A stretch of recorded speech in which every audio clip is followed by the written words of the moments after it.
Construct a 3 into 3 matrix whose elements are given by Aij equal to 2i plus 3j।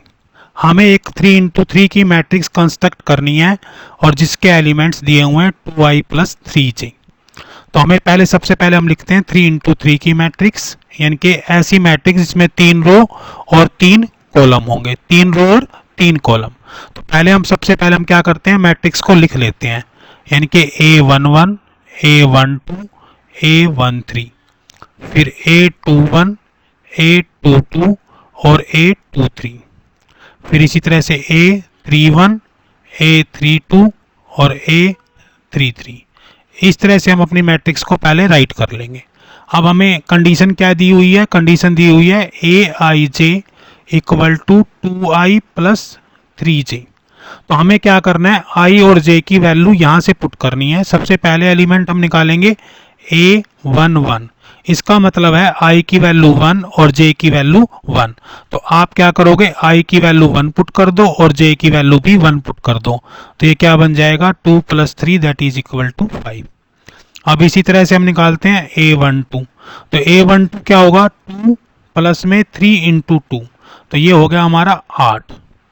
i की जगह मैंने 1 put कर दिया और j की जगह 2 पुट कर दिया। तो 3 इंटू 2 कितना हो गया, 6, और 2 इंटू 1 2, तो 6 प्लस 2 कितना हो गया, 8।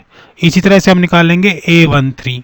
तो पहला एलिमेंट 2 और दूसरी वैल्यू क्या होगी, 3 into 3 that is equal to 9, that is equal to 11। ये हमारी फर्स्ट रो के तीनों एलिमेंट निकल गए। अब इसी तरह से क्या निकालते हैं, सेकंड रो के निकालते हैं A21। अब की बार i की वैल्यू 2 पुट करनी है और j की वैल्यू 1 पुट करनी है। तो 2 1 में क्या बनेगा, 2 2 जा 4 प्लस में 3 1 जा 3 दैट इज इक्वल टू 7। इसी तरह से A22 निकालते हैं। अब दोनों की वैल्यू 2 2 पुट करनी है, तो 4 plus 6 that is equal to 10। और फिर A23, अब a की वैल्यू कितनी, सॉरी i की वैल्यू क्या होगी 2 और j की वैल्यू होगी 3। तो 2 इंटू 2 कितना हो गया 4, 3 into 3 that is equal to 9, 9 plus 4 equal to 13।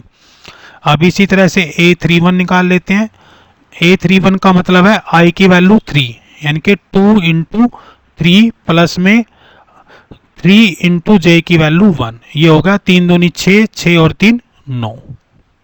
इसी तरह से निकाल लेंगे A32।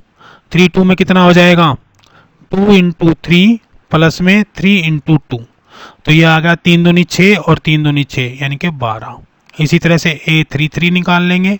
A33 हो गया हमारा 2 इंटू 3 प्लस में 3 इंटू 3, तो ये कितना होगा 3 दूनी 6, 6 और 9 15। इस तरह से हमें सारे एलिमेंट्स निकाल लेने हैं A11 से लेकर A33 तक, और फिर हमें इन एलिमेंट्स को यहाँ मैट्रिक्स में पुट कर देना है। तो पहले एलिमेंट आ गया हमारा 5, 8, 11, दूसरा आ गया 7, फिर ये 10 और ये 13, और तीसरा आ गया 9, 12 और 15। इस तरह से हम इस मैट्रिक्स को कंस्ट्रक्ट कर सकते हैं। Thank you.